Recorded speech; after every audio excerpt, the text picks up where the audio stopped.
Okay, so Sentinels, they gave me some more jerseys and they asked me what number I wanted on my jersey. I said 10 because it makes sense with my username, right? So this is what the jersey should look like. This is the first jersey that they gave me. What ended up happening, they printed my jersey with a Z.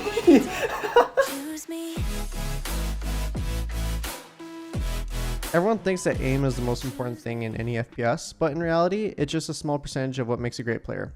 A great player thinks of Valorant like chess, and uses that knowledge to win games. I'm excited to announce that I've made my own Valorant course on ProGrads.com, where I share all my game knowledge with you on how to win every game. Winning is about using information, and in the course I go over all of the info you need to win. In ProGrads, you also get to play with the best pros in your game and get one-on-one coaching from Radiant players. Go check it out in the link down below.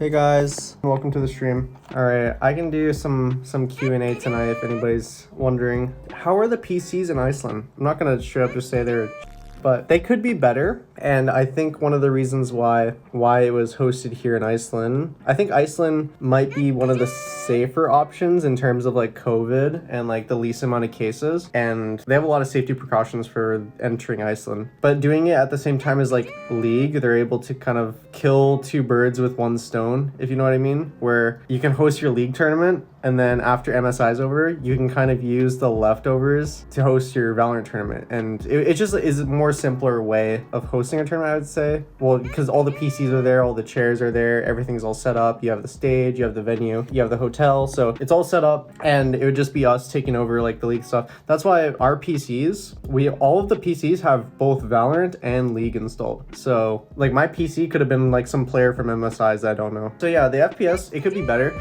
So the main reason why I said the PCs were is because the current meta with Viper, and if you know, Viper already destroys people's FPS. Who do you think will win, Crew or Fnatic? Honestly, I have no fucking clue. I don't know anything about Crew, but I watched some Fnatic games and they look like good. And I don't know, that they look like one of the better teams that are here. So I don't want to just like say Fnatic will win straight up because I don't know what Crew has to offer. A lot of the teams are really good, or kind of, it's hard to say because you don't really know how different regions will play against each other and what styles will work out the best. This tournament's kind of like important, and it'll definitely define the overall like meta in terms of like international play and like what people will see as the best play. This tournament, whoever wins will get kind of like the title, or bring the kind of like dominating region title to, like, for instance, if NA wins, it'll be like, whoa, NA is the best Valorant region at the moment. Or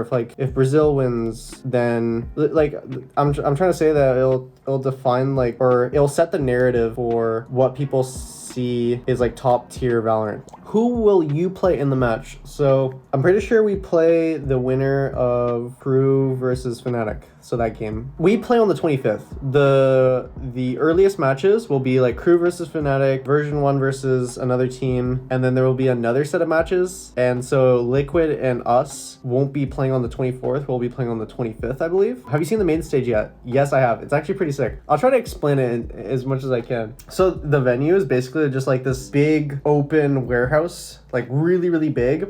And in the middle of the stage, there's like a big Masters logo. And then on both sides, there's like two LED Master logos. There's LEDs everywhere. There's like fog machines and the light lasers and stuff. I don't know what to say. The desks are really, really big. So each person has like a full desk to themselves, and it's insane. How's the thumb? It is good now. So how it happened, here, let me try to explain it. So it wasn't this kettle, but it was something really similar to this, where it was kind of like if you mix a thermos and a kettle together. And so the hot water was in there. I don't know why, but my lid wasn't fully like secure or something like that, because it was kind of like a twist off, I noticed. And you're supposed to press a button to like pour the thing, so it would open up the latch and pour it. I actually didn't see the button. So what happened was I was making tea for myself, and let's say this Pringles can is the tea. So I was making tea for myself. I was holding the tea bag and I was going to pour it. I noticed it wasn't pouring. I was talking to Kaide on FaceTime too, so I was a little bit distracted. I poured it a little bit too much, to the point where all the hot water built up at the top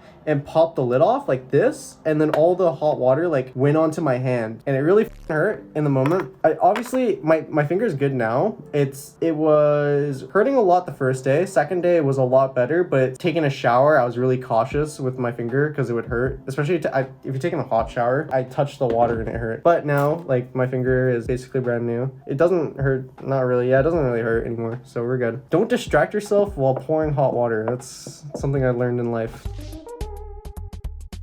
How are the EU teams there? They're pretty good. We've scrimmed like most of the teams. I feel like we're pretty confident going into the tournament because like nothing was too extreme. When we first got here and we were scrimming, like none of the teams here, but like when we were scrimming with like the 60 ping and stuff to the other teams that aren't at this tournament, so we're playing on the live patch, it was a little bit rough at first. Like I feel like the style was really different. I feel like EU people, they definitely use their brain a lot more and they're a lot more patient for sure. So something that we had to get used to were people actually just like full on holding and like recommitting and stuff. So like if they do something and then they just want to wait, like they'll just hold for like 30 seconds. So that's something that's very common in EU that I noticed, especially like in ranked. But in ranked, it's kind of like a different case where people hold because they don't know what to do in a way. NA is very like Pepega, where people just rush, but at least they kind of do something together in a way where some games in EU, especially in ranked, can be quite rough, especially like you can get a Russian on your team and then they're not able to communicate at all. And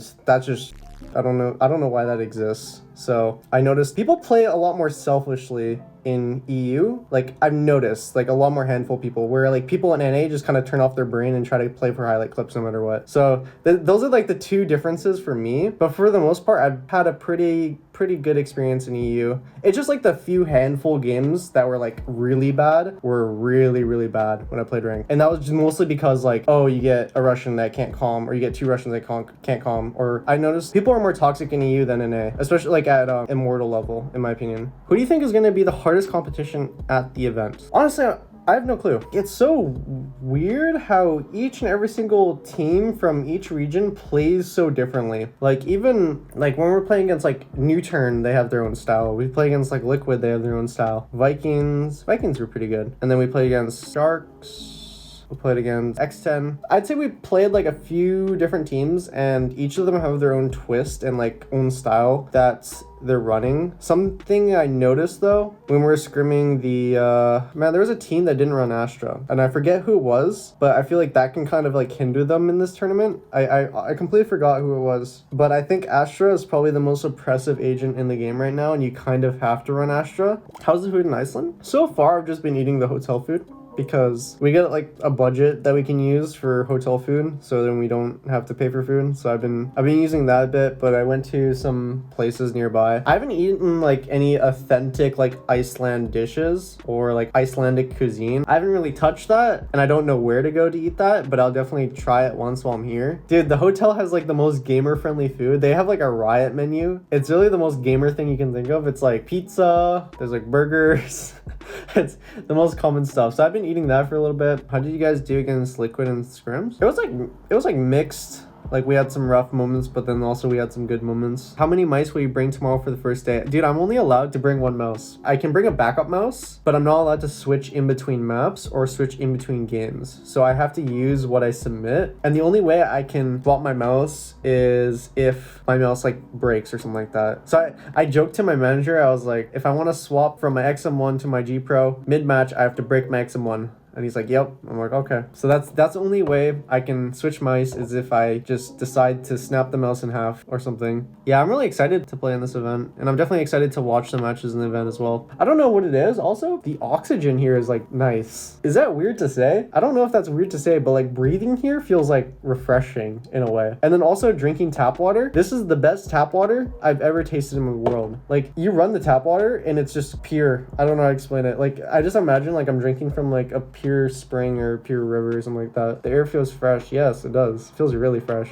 Top 5 agents in your opinion? Astra's number 1 right now. Oh no, Viper's number 1 actually. Viper, Astra, 1 and 2. Sova would be number 3 for me. Number 4 would be maybe like Jet for number 4. Obviously, number 4 and number 5 are going to be biased for me because I play these agents, but I think Jet and Reyna. How is it feeling back on land? It feels good. It feels really nice. It's crazy because the bullets actually shoot straight. I was using the Vandal in LAN DM. That gun is insane on LAN, like absolutely insane. I don't even know how to explain it. Like it just, imagine your bullets just instantly travel. I kind of feel like when I'm playing from home, the bullets take time to travel and then the person dies. Where on LAN, like as soon as you click, someone dies like instantly. I don't know how to explain it. The hit reg in this game is insane. So LAN will definitely be really, really nice. But tell me, this is one of the sickest things you've ever seen. This hoodie's pretty sick. I'll wear it first before Kaide can wear it. Ha ha ha. Yeah, pretty comfy. I like it. Can we see the champion jacket right here? This is the new Sentinels merch. I'll wear it real quick. Boom. It's actually really nice, and it's light. I enjoy light hoodies a lot. What will happen after Masters with you and Sentinels? Who knows? I have no clue. I'm just gonna live in the moment, you know? I'm on the team right now, and I'm happy about that. And I hope whatever happens behind the scenes. Who knows? I will say teams are way better in EU. EU teams way, way, way better. The way they practice, the way they play, the way that they actually commit to the roster, everything about the EU region in terms of team play is a lot better. NA is kind of lackluster when it comes to teams. So it's really nice to see EU. All the teams are constantly like trying to be the best, and they're all like keeping the same roster. They're all like being really competitive. So I appreciated that about EU, and especially when you're playing against EU teams in scrims, it feels like you just have productive practice, where sometimes you're playing NA teams and it doesn't feel like productive practice sometimes. How confident are you in this tournament on a scale of 1 to 10? 10? I don't know, confident. I would say like me and the team are really confident going into this tournament, and like I'd say rightfully so that we would be confident because of how well we were doing in NA. Obviously we're gonna be really confident, and especially if you're on paper, I think our team has the most amount of LAN experience. Like Shaz, Hunter, Mike, all of them have a lot of LAN experience. I'm the one with the least amount of LAN experience on the team. And I've been to over 10. Yeah, I think I've been to over 10 LANs. Okay, so Sentinels, they brought some merch, right? They gave me some more jerseys because we're doing like a prolonged thing and I don't want to be wearing the same jersey every day. So I brought my original jersey and they asked me what number I wanted on my jersey. I said 10 because it makes sense with my username, right? So let me show you guys what happened. I don't know like what happened here, but obviously there's some miscommunication with the jersey. So here, I will show you guys what the jersey should look like. Okay, ready? So this is what the jersey should look like. It should have my name on the back, 10 on the back, 10 on the side, and 10 on the side. So this is what the jersey should look like. This is the first jersey that they gave me. What ended up happening, they printed my jersey with a Z. With a Z. I don't know how this happened, and I don't know how 10 turns into Z, but I just ended up wearing it because I was like, I mean, obviously it's destiny calling. If I just get a Z jersey, like I have to wear it, you know? So each of my teammates, they have like numbers 1 to 4, and then I just have fucking Z. It's like the stupidest. Like actually, it's not stupid anymore. Like I kind of liked it. At first, I was like a little bit mad, like I was a little bit salty. But now I'm like, you know what? I kind of like it now. I got used to it. Z is a number now. I know.